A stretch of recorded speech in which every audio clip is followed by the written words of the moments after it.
नमस्कार, जय श्री कृष्ण, जय श्री राधे। सबको बहुत बहुत शुभकामनाएं। और अभी मैं आपको प्रस्तुत कर रहा हूं रोज़ कुछ न कुछ अच्छी बात। तो ये पूछ रहे प्रश्न किया है कि बहुत ज़्यादा व्यक्ति को अभिमान बार बार पैदा होता रहता है। व्यक्ति थोड़ा सुधरा हुआ दिखे या अच्छे काम करते हुए दिखे या किसी के बताए हुए मार्ग पे चलते हुए दिखे तो उसे लाभ तो प्राप्त होता है या नहीं होता है, पर उसे अहंकार जरूर जन्म ले लेता है और फिर वो अपनी अच्छाइयों को बताते बैठता है या अपने कर्मों को बताते बैठता है।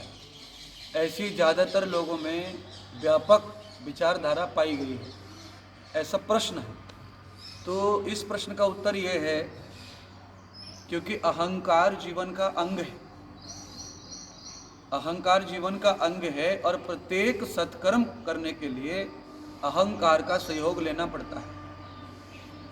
अहंकार का सहयोग प्रत्येक सत्कर्म करने के लिए लेना पड़ता है, क्योंकि सत्कर्म करने के लिए जो प्रेरणा है, जो ऊर्जा है, वो अहंकार से पैदा होती है। आज हमें दान करना है, ये अहंकार का ही परिणाम है। आज हमें हवन करना है, अंदर से अहंकार की विचारधारा ही है ये। क्योंकि अहंकार दो काम करता है। एक अहंकार जो है पक्षपात करते हुए विनाश करता है आदमी का, कीर्ति का, यश का, और वही अहंकार व्यक्ति के यश में, कीर्ति में, सत्कर्म में सहयोग भी करता है। जैसे आपके पास कोई साधन है, साइकिल है, तो साइकिल आप चलाते हैं, वो अपने आप नहीं चलती है। पर जब आप साइकिल चलाते चलाते पैडल बंद कर देते हैं, उस समय साइकिल अपने आप भी चलती रहती है। पर आपने उस साइकिल को उतनी ऊर्जा, उतनी चाल पहिए की पैडल मारकर बना दी जिसलिए वो चल रही है। तो अहंकार आपको चलाता है, पर अहंकार को आप सहयोग देते तो अहंकार आपको चलाता है। साइकिल आपको ढोके तो ले जा रही है अपने गम्यत स्थान पर, जहाँ आपको जाना है वहाँ साइकिल आपको ले तो जा रही है, पर साइकिल को आप भी ले जा रहे हैं। आपके अभाव में, आपके चिंतन, आपकी एक्टिविटी, आपको साइकिल चलाना आता है कि नहीं आता है, तो साइकिल आपको ले जाएगी कि नहीं ले जाएगी, सवाल खड़ा होगा। इसीलिए अगर आपको साइकिल चलाना भी आता है, उसके बावजूद भी आपको सह सुरक्षित चलाना आता, ट्रैफिक के नियम पालन करते आता हो, तो साइकिल आपको गम्यंत स्थान पर ले जाके सुरक्षित पहुंचा सकती है। पर वो साइकिल आपका साधन है, साइकिल आपके अनुसार ही गति करती है। ऐसे अहंकार हमारा साधन है।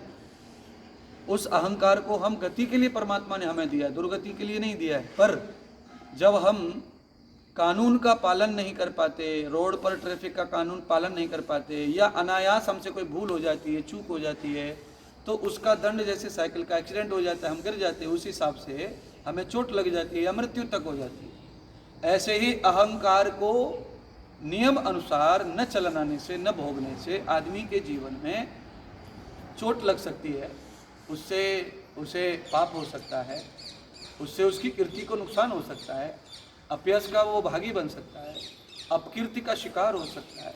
इसीलिए सभी व्यक्तियों को चाहिए कि वो जो सत्कर्म करते हैं या जो सज्जन काम करते हैं या कुछ अच्छा कर लेते हैं, या फिर उनको ऐसी फीलिंग्स होती हैं कि मैंने ये किया है, वो किया है, और वो ईगो को धारण कर लेता है, अहंकार को धारण कर लेता है। ये स्वभाव है जीव का, मनुष्य का स्वभाव है, क्योंकि उसके पास में बुद्धि है। वो जो काम करता है उसे बुद्धि में कैद भी करता है, स्टोर भी करता है। पशु आदि देखो, कोई कोई गाय 20-20 लीटर दूध देती है, पर वो अभिमान नहीं करती, और कोई कोई गाय जो है आधा लीटर दूध देती है। दोनों में कोई फर्क नहीं है। 20 लीटर दूध देने वाली गाय या आधा लीटर दूध देने वाली गाय समय समय पर दोनों ही पूजती हैं।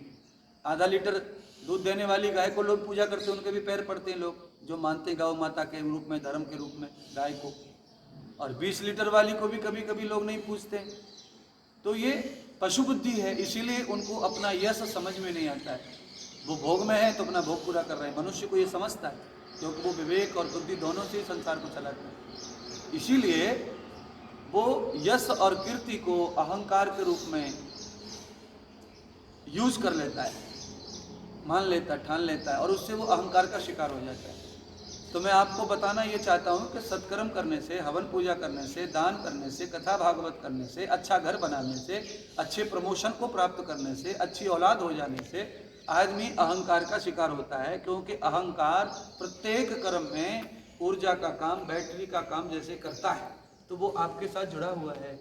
आप अपने खेत में या आप अपने ऊपर की जो घर की टंकी है, आप उसमें थोड़ा सा हरा रंग डाल दीजिए, फिर नल में हरा रंग हमेशा आता रहेगा, जब तक पानी है तब तक आप कैसे भी उसको अलग नहीं कर सकते। ऐसे परमात्मा ने जीवन बनाते समय मन बुद्धि चित्त अहंकार को हमारे साथ जोड़ा हुआ है, तो वो हमेशा एक्टिव ही रहेगा। केवल आदमी को अहंकार के प्रभाव से, अहंकार की चोट से, अहंकार की आग में जलने से बचना है। तो उसे बैलेंस बनाकर, जैसे व्यक्ति साइकिल चलाता बैलेंस बना के साइकिल चलती, पेडल मारता है, और साइकिल में क्या है, साइकिल में 2 इंच के टायर ही होते हैं, उस पर ही तो वो दौड़ती है। तो जब वो उस पर बैलेंस बनाता है तो वो गम्यंत स्थान पर पहुंच जाती है, सफर पूरा कर लेती है। वैसे ही अहंकार भी ऊर्जा है, वो भी अगर बैलेंस में है, विवेक के द्वारा अहंकार का अगर यूज है, तो फिर वो आपको यश, कीर्ति, बल, योद्ध सब जिताता हुआ जाएगा और आपके लिए वो वरदान बन जाएगा। क्योंकि अहंकार विनाश के लिए नहीं ईश्वर ने दिया है, अहंकार भगवान ने दिया है आपके उत्थान के लिए। आपको मन भगवान ने काय के लिए दिया है? मनन चिंतन के लिए। फिर मन के द्वारा गलत काम भी हो रहे, बुद्धि क्यों दी है भगवान ने? अच्छे और बुरे का निर्णय करने के लिए। पर आपसे कहाँ बुद्धि का आप कर पा रहे प्रयोग? इसीलिए ऐसे ही मन, ऐसे ही अहंकार भी अंतःकरण का अंग होने के कारण वो हमेशा आपके साथ है। पर आपके संस्कार प्रबल होने नहीं है, संस्कारों में ताकत नहीं है, या फिर आपका जो किया हुआ जो कर्म है उसमें सही आचरण नहीं है, इस कारण अहंकार ऊपर आके बैठ जाता है और आपका विनाश होने लगता है, विचारधारा का, संस्कृति का। और आपने जो अच्छा किया है वो भी आपका अच्छा नहीं बचता आपके पास। क्योंकि आप कितना भी सुरक्षित सामान रख दो, पर आग की चिंगारी वहाँ पहुँच गई तो विनाश कर देगी सामान का। ऐसे अहंकार की चिंगारी आपकी अच्छाइयों में आ जाए तो आपकी अच्छाइयों का विनाश हो जाता है। इसीलिए आज आपके सवालों का जवाब देते हुए आनंद हो रहा है, क्योंकि चौथा चरण लॉकडाउन का है। आप जरूर अपने घर में इस पर मंथन चिंतन करेंगे और प्रयत्न करेंगे कि अच्छे होके, सत्संगी होकर, ज्ञानी होकर, बड़े आदमी होकर, धनवान होकर, बहुत बड़े वैज्ञानिक होकर या बहुत बड़ी पदवी के मालिक होकर आप अहंकार को केवल अपनी जिंदगी के उत्थान के लिए यूज करेंगे, बल्कि उसे प्रस्तुत नहीं करेंगे। क्योंकि प्रस्तुत करना अहंकार को ही अहंकार कहलाता है, जो विनाश की ओर ले जाता है, और अहंकार का भोग करना जो उत्थान की ओर ले जाता है। बहुत बहुत धन्यवाद आपको, और प्रयत्न कीजिए अहंकार का दमन करने की। ओम शांति।